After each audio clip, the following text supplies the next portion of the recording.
let's talk about scars and how they form, because why not?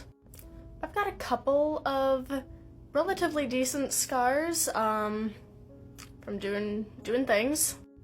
Got one on my wrist from when I was in an archery class and I was not wearing one of those arm guard things, so I cut my wrist open a little bit with the string on the bow when I released, so that was fun.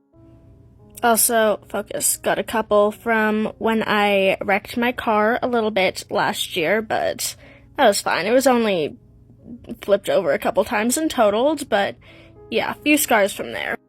So, what happens? Obviously, the first step is injury. So, let's say you're playing your favorite game, knife juggling, and something goes horrifically wrong, and you end up getting a knife in your hand.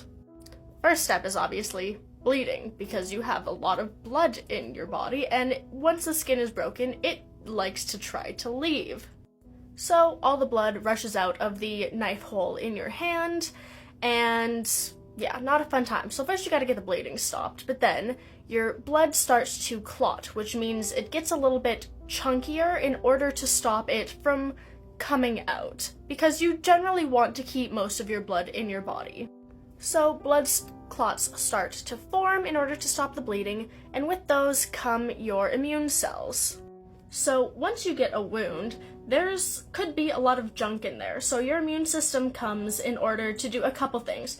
First, I want to clean out any dirt or bacteria or anything that got in the wound, just to make sure you don't get any infections from that. This can be helped by cleaning your cut out properly, but your immune system is there to take care of anything. The second thing it does is take care of all of the damaged cells. So when you get a wound, a bunch of your skin cells and nerve cells and muscle cells tend to be damaged because you have a knife in your hand, and that's not very fun for your cells. So a bunch of them are damaged, and you don't want those to stay in there because they could start to decompose, and then that's a whole nother problem. So after the immune system does its thing, your blood is clotted, you're no longer actively bleeding out, then the scab starts to form on top of the wound. That is made of platelets in your blood. They just tend to go to the wound and then dry out, which then produces a scab. Your scab is basically dried platelets, which makes a strong covering over an open wound, so you stop bleeding. So, you're no longer bleeding, now you have this dry crust of platelets covering the open wound on your body. So, that serves two purposes: to keep the blood in and keep the pathogen and dirt out. So, the next stage is the inflammation stage, the healing stage. This is where, after all of the old dead cells are cleared out, new cells have to start forming. So the cells have to go to the area of the open wound.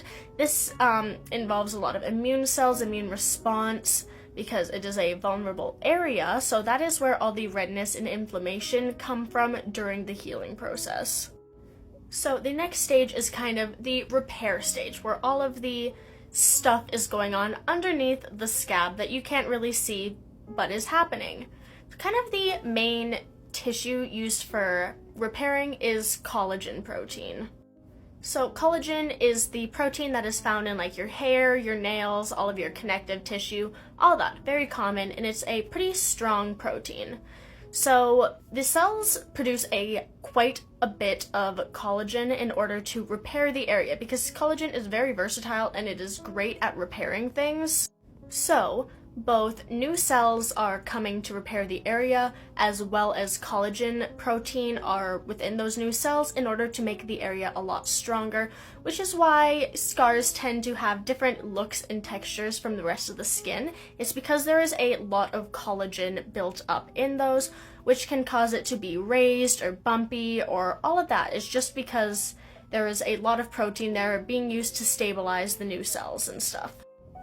So scars tend to have a step in the process where they're all bumpy and lumpy and very textured. That's because the blood supply is just starting to go through them, because your blood vessels were damaged, so they need to kind of rebuild themselves to go through the area to continue to get blood around that area. So they do go through that. Usually it goes away a bit, but lots of people, when they have scars, the area is a different texture from the rest of their skin. Also, in lots of cases, especially with more severe wounds, with more severe scarring, such as like burns or like amputation or whatever, there tends to be quite a lot of nerve damage as well, so there's not as much feeling in the scars because the nerves were cut and damaged, and often like it's less sensitive and stuff, but that makes sense because your nerves were like chopped because you had a knife in your hand, and that's not good for your nerves. So your body is usually very good at repairing itself. However, of course, there are some things that can go wrong, so where your immune system doesn't like work properly and it gets infected, or it just doesn't repair properly, so it's like different textures and lumps and bumps. Sometimes there's residual pain there where the nerves haven't healed correctly. There's lots of things, but overall your body is very good at repairing itself. So the scarring process is actually very neat because you're literally just like building new stuff in order to make repairs. There's lots of things that like can't do. It's just fascinating that your body just does that.